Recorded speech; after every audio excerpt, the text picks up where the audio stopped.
रोजाना यूपी चुनाव का अपडेट जानने के लिए क्लीन न्यूज यूपी को सब्सक्राइब करना बिल्कुल ना भूलें। तो चलिए जानते हैं आज की 10 बड़ी खबरों को।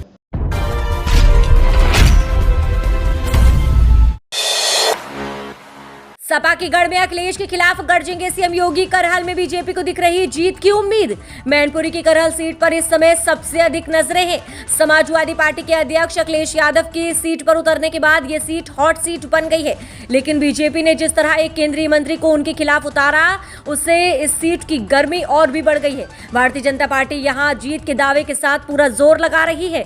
जिस तरह सीएम योगी आदित्यनाथ को बीजेपी ने गोरखपुर शहर के बेहद सुरक्षित सीट से उतारा, उसी रणनीति के तहत सपा ने भी अखिलेश यादव को मैनपुरी की करहल सीट से उतारा। दोनों पार्टियों की सोच थी कि इससे वह अपनी सीट को छोड़कर दूसरी सीटों पर ध्यान केंद्रित कर पाएंगे, लेकिन करहल में बीजेपी ने मुकाबले को दिलचस्प बना दिया है। यही वजह है कि अखिलेश यादव को यहां खुद सपा संरक्षक मुलायम सिंह यादव को भी उतरवाना पड़ा। इस विधानसभा चुनाव में पहली बार मुलायम सिंह यादव ने किसी चुनावी रैली में शिरकत की। गृह मंत्री अमित शाह ने इसको लेकर तंज भी कसा और इशारा किया कि मुकाबला मुश्किल देखते हुए अखिलेश को इस उम्र में पिता को उतारना पड़ा। मुलायम परिवार के कई और सदस्य करहल में लगातार मेहनत कर रहे हैं। हालांकि सपा का मानना है कि यहां अखिलेश यादव की जीत सुनिश्चित है।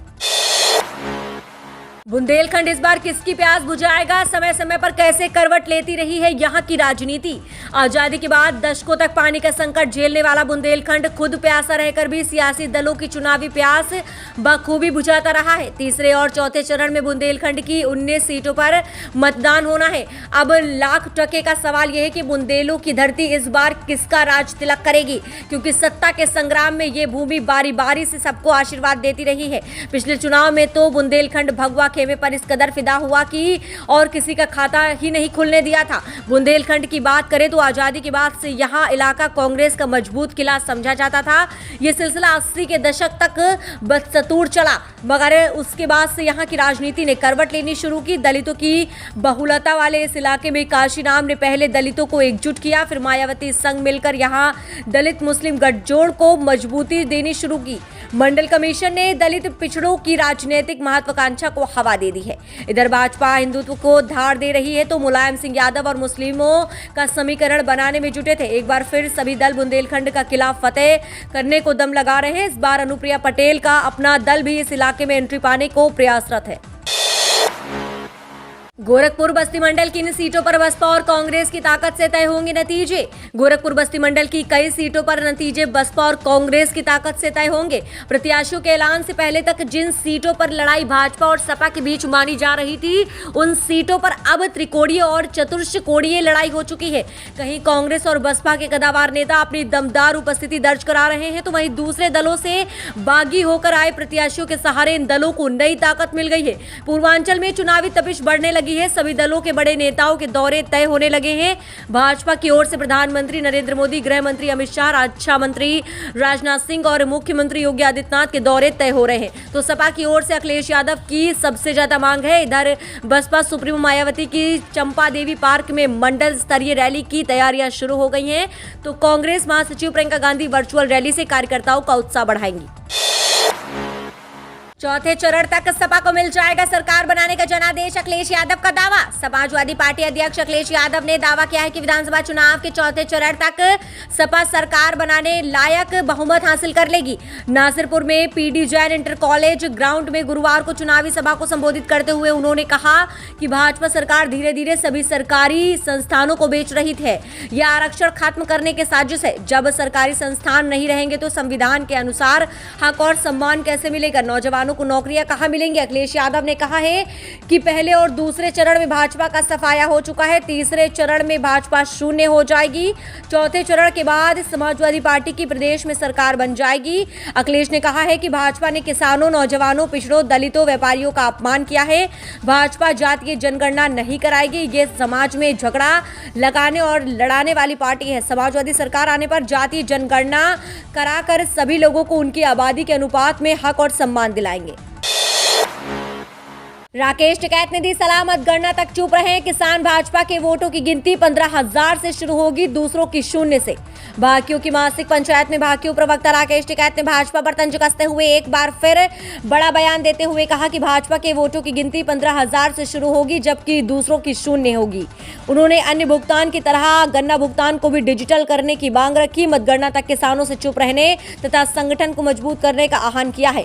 भाकियों के राष्ट्रीय अध्यक्ष नरेश टिकैत ने मासिक पंचायत को संबोधित करते हुए संगठन की मजबूती पर बल दिया। उन्होंने कहा कि आगामी 17 मार्च को होली है, 10 मार्च के परिणाम तय हो जाएंगे कि इस बार होली किसकी बन रही है। भाकियों के राष्ट्रीय प्रवक्ता चौधरी राकेश टिकैत ने कहा है कि 17 दिन बाद चुनाव के परिणाम आ जाएंगे। 17 दिन चुप रहो, उसके बाद देखेंगे कि हमें क्या करना है। जिस तरह से 14 दिन की जेल हो जाती है, उसी प्रकार 17 दिन की शांति और कर लो। तीसरे चरण के प्रचार का आज अंतिम दिन। सीएम योगी आदित्यनाथ की मैनपुरी तथा अखिलेश की जालौन में सभा। उत्तर प्रदेश में 7 चरणों में हो रहे विधानसभा चुनाव में तीसरे चरण के मतदान वाले क्षेत्रों में आज प्रचार शाम 5 बजे से खत्म हो जाएगा। भाजपा, सपा, बसपा तथा कांग्रेस ने अपना जोर लगा रखा है। शुक्रवार को मुख्यमंत्री योगी आदित्यनाथ मैनपुरी को एक बार फिर मथेंगे, तो समाजवादी पार्टी के अध्यक्ष अखिलेश यादव जालौन में चुनावी सभा को संबोधित करने के बाद कानपुर शहर में समाजवादी विजय रथ पर सवार होकर जनसंपर्क करेंगे। रक्षा मंत्री राजनाथ सिंह लखनऊ के सरोजनी नगर में सभा करेंगे। उत्तर प्रदेश के उप मुख्यमंत्री केशव प्रसाद मौर्य का भी शुक्रवार को झांसी के साथ दलितपुर तथा रायबरेली का दौरा है। उत्तर प्रदेश विधानसभा चुनाव में दूसरे चरण के मतदान वाले 16 जिलों की 55 विधानसभा क्षेत्र में शाम 5 बजे से प्रचार पर रोक लग जाएगी। भाजपा के साथ ही सभी दलों ने प्रचार में ताकत झोंक दी है। मुख्यमंत्री योगी आदित्यनाथ मैनपुरी में चुनाव प्रचार करेंगे, तो जालौन में सपा सुप्रीमो अखिलेश यादव के साथ भाजपा के प्रदेश अध्यक्ष स्वतंत्र देव सिंह तथा एआईएम के प्रमुख असदुद्दीन ओवैसी और आम आदमी पार्टी के उत्तर प्रदेश के प्रभारी संजय सिंह भी अपनी पार्टी के प्रत्याशियों के पक्ष में माहौल बनाएंगे। मुस्लिम वोटरों को साधने 22 को प्रयागराज आएंगे ओवैसी। प्रयागराज के रसूलपुर चौराहे पर जनसभा का होगा आयोजन। पार्टी के प्रत्याशी के लिए मांगेंगे समर्थन। एआईएम के राष्ट्रीय अध्यक्ष असदुद्दीन ओवैसी 22 फरवरी को प्रयागराज आ रहे हैं। वह यहां अपनी पार्टी के प्रत्याशियों के लिए वोट और समर्थन मांगने आ रहे हैं। इसके लिए वह यहां जनसभा भी करेंगे और शहर दक्षिणी में प्रचार प्रसार भी करेंगे। वह मुस्लिम वोटरों को भी साधेंगे। ऑल इंडिया मजलिसे इत्तेहादुल मुस्लिमीन प्रयागराज मंडल के प्रवक्ता अफसर महमूद ने बताया कि 263 विधानसभा शहर दक्षिणी से एआईएम के प्रत्याशी मोहम्मद फरहान के समर्थन में सांसद असदुद्दीन ओवैसी 22 फरवरी को दिन में 3 बजे रसूलपुर चौराहा पर एक विशाल जनसभा को संबोधित करेंगे। उनके साथ जन अधिकार पार्टी के राष्ट्रीय अध्यक्ष श्याम बाबू सिंह कुशवाहा भी मौजूद रहेंगे। वह भी मंच साझा करेंगे और ओवैसी की पार्टी के प्रत्याशियों को जिताने का आह्वान करेंगे। पिछले कुछ दिनों पहले भी ओवैसी प्रयागराज आए थे।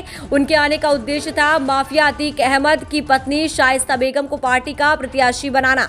उन्होंने शहर पश्चिमी से शाइस्ता को अपना प्रत्याशी घोषित कर दिया, लेकिन बाद में शाइस्ता ने उनके प्रस्ताव को ठुकरा दिया और नामांकन नहीं किया। दरअसल ओवैसी प्रयागराज में अपनी राजनीतिक जमीन को मजबूत करने का प्रयास कर रहे हैं, तभी तो 27 फरवरी को मतदान है और 22 फरवरी को वह प्रयागराज आ रहे हैं।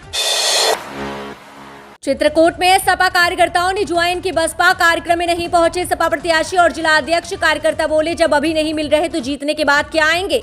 चित्रकूट सदर विधानसभा के बहुजन समाज पार्टी के प्रत्याशी पुष्पेंद्र सिंह ने कहा है कि उपेक्षा से आहत होकर दूसरे दलों की कार्यकर्ता बसपा में आ रहे हैं, इनको पार्टी में आदर सम्मान दिया जाए। उन्होंने बताया गुरुवार को उन्होंने इटखरी ग्राम पंचायत में जनसंपर्क किया। इस दौरान गाँव वालों में बसपा को लेकर भारी उत्साह दिखा। गाँव के सपाई सुरेश सिंह यादव, ग्राम प्रधान और आनंद किशोर उर्फ मयंक यादव ने 2 दिन पहले सपा के कार्यक्रम का आयोजन किया था। सपा प्रत्याशी और जिला अध्यक्ष के न आने से गांव वालों को अपमान महसूस हुआ। इस पर गुरुवार को बसपाइयों के गांव पहुंचने पर लोगों ने इनका स्वागत किया। ग्राम पंचायत के दर्जनों लोगों ने पार्टी की सदस्यता अपना ली है। मयंक ने कहा, वे लोग इटखरी ग्राम पंचायत के समाजवादी पार्टी के सक्रिय सदस्य रहे हैं। सपा के नेता तो अभी से किसी का मान सम्मान नहीं समझते, तो जीतने के बाद तो पहचानेंगे ही नहीं। ऐसे में उन लोगों का पार्टी में रहने का कोई मतलब नहीं है। बहुजन समाज पार्टी भेदभाव की राजनीति नहीं करती है। उन्होंने कहा, इसी तरह अन्य गांव में भी यादव बिरादरी का उन्हें पूरा समर्थन मिल रहा है। प्रधानमंत्री बोले, यूपी का होता रहा अपमान, गांधी परिवार बजाता रहा तालियां। प्रधानमंत्री नरेंद्र मोदी ने कहा कि यूपी के लोगों का अपमान होता रहा और गांधी परिवार तालियां बजाता रहा। वहीं लोग अब यूपी में घूम घूम कर वोट मांग रहे हैं। उनका इशारा पंजाब में एक चुनावी रैली के दौरान वहां के मुख्यमंत्री द्वारा दिए गए बयान पर था। फतेहपुर की जनसभा में प्रधानमंत्री ने बेहद सधे हुए अंदाज से अपना उद्बोधन शुरू किया। कहा, सारे वाद और विवाद का एक तरफ और राष्ट्रवाद एक तरफ। यूपी के लोगों ने ठान लिया है कि होली आने से पहले 10 मार्च को ही रंगों की होली, धूमधाम से विजय की होली मना लेंगे। कहा, घोर परिवारवादियों की लिस्ट में कुछ परिवार ऐसे भी हैं जिन्होंने दशकों तक यूपी में सरकारें चलाई, लेकिन आप लोगों ने जब से उन्हें यहां से बेदखल किया है, इन लोगों की यूपी के प्रति नफरत दिनों दिन बढ़ती जा रही है। इन परिवारवादियों के मुख्यमंत्री ने यूपी के लोगों का अपमान किया तो गांधी परिवार तालियां बजाता रहा और आज ये लोग यूपी के लोगों से आकर वोट मांग रहे हैं। आपको इन परिवारवादियों से बचकर रहना है। प्रधानमंत्री ने कहा कि फतेहपुर बुंदेलखंड के क्षेत्र में पराक्रम और वीरता यहां के लोगों के नसों और खून में है। देश का सामर्थ्य बढ़ता देखकर यहां के लोगों का उत्साह बढ़ता है। आइए जानते हैं उत्तर प्रदेश 2022 विधानसभा चुनाव का ताजा ओपिनियन पोल कि इस बार यूपी में किस पार्टी की बन सकती है सरकार। इस बार उत्तर प्रदेश में काफी बड़ा उलटफेर हो सकता है।